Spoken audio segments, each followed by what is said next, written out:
A paz do Senhor, amado, seja bem-vindo para mais um momento da Bíblia, para conhecer melhor e viver uma vida em plenitude com Deus. Hoje o nosso assunto está colocado no livro de Esdras.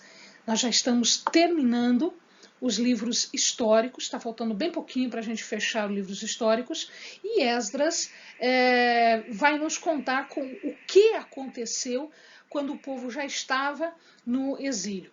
Então, os personagens aqui são três. Ciro é o governante da região onde o povo de Deus está cativo. Então, Ciro é quem mandava naquela região, né? Sesbazar vai ser um sacerdote que estará à frente dos trabalhos em Jerusalém. E Esdras vai ser o sacerdote que vai além de coordenar toda a reconstrução do templo, coordenar todo o reavivamento dentro da cidade de Jerusalém. Por que o nome se chama Esdras?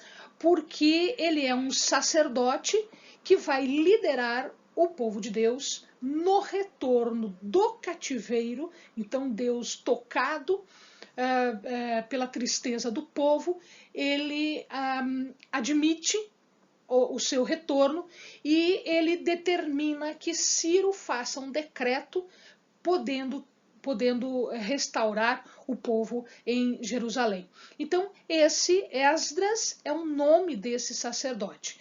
O autor imagina-se que seja o próprio Esdras, a linguagem é a mesma, contando o que aconteceu. Ele estava à frente, contando o que houve para que nessa reconstrução e as dificuldades desta reconstrução, porque não foi fácil. Existem três pontos importantes. O primeiro ponto é o próprio decreto de Ciro. Esse decreto ainda existe. Ele, na verdade, ele foi esculpido numa pedra. Ele foi talhado numa pedra, né? Então existe uma pedra, é uma pedra em forma de cilindro, e nesta pedra está escrito que o povo de Deus tem autorização para voltar à sua terra. Então esse decreto de Ciro só foi possível porque o Senhor tocou o coração dele, né? É óbvio que um rei não iria deixar a sua mão de obra barata sair assim.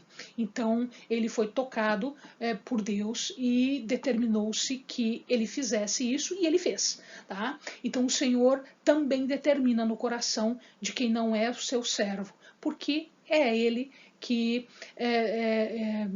a ele que se dá todas as decisões, tudo que acontece no mundo é ele que determina. Então ele tocou no coração de Ciro porque o seu povo estava triste, o seu povo estava clamando, estava lamentando.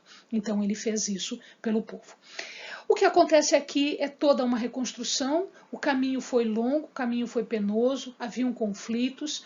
Amados, nem numa época de restauração as pessoas conseguem viver em paz. Elas têm ciúme, elas têm inveja, e elas fizeram de tudo para que essa reconstrução não acontecesse. Por incrível que isso possa parecer. Pessoas do mundo, Eleni? Não, pessoas de dentro do povo de Deus. Então imagina, amados, imagina como é que funciona.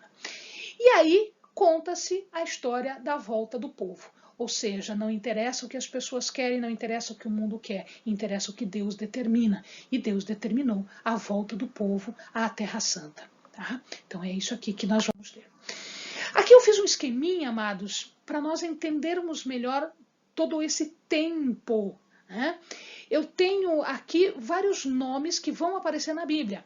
Todos esses nomes são nomes de reis da Babilônia, de pessoas que mandavam na Babilônia e que vão aparecer na Bíblia. A Bíblia fala deles. Então nós vamos ter aqui o rei Ciro, que é quem fez esse decreto, o rei Cambises, nessa época não aconteceu nada de bom, o rei Dario, né, que manteve a palavra de Ciro, ele manteve a palavra de Ciro, ele permitiu.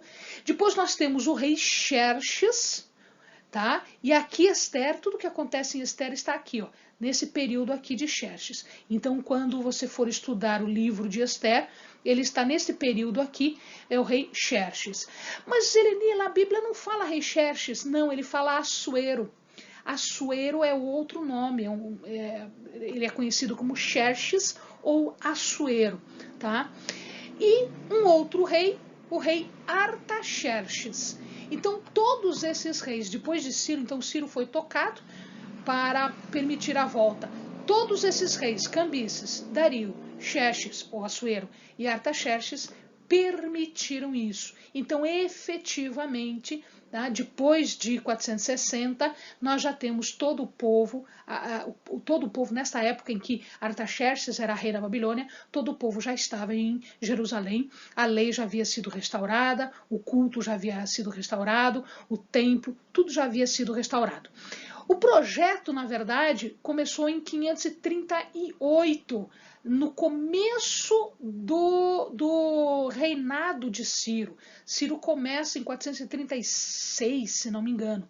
Tá? Então, bem no começo do reinado de Ciro. E aí ele para em 536. Mas ele nem está diminuindo, é porque antes de Cristo, a contagem sempre diminui porque tem menos anos para chegar em Cristo. Depois de Cristo, a contagem aumenta. Então aqui eles começaram em 536 antes de Cristo e pararam em 536. Então, de 38 para 36, 2 anos depois eles pararam a reconstrução, tá? Por toda aquela confusão que a gente viu. Em 520, ele reinicia. Portanto, 16 anos depois, de 536 para 520, 16 anos depois ele reinicia a reconstrução. À frente estava Zorobabel e Jesua. Né? Você vai ler ali no texto sagrado o nome de Zorobabel e Jesua, que estavam à frente desse encargo, né, grande. Quem estimulava esses dois eram dois profetas que vocês conhecem, Ageu e Zacarias. Ageu e Zacarias é que estava ali dando força, né, tanto para o Zorobabel quanto para Jesua.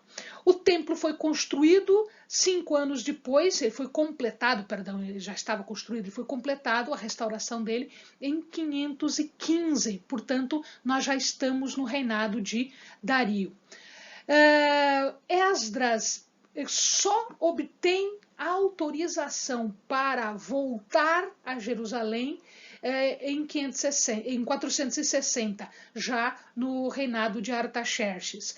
E depois, logo em seguida, nós vamos ver, tem um outro livro, que é o livro de Neemias, e Neemias volta a Jerusalém depois disso. Tá? Então, são esses os acontecimentos que o amado vai ver no livro, então, de Esdras e de Neemias.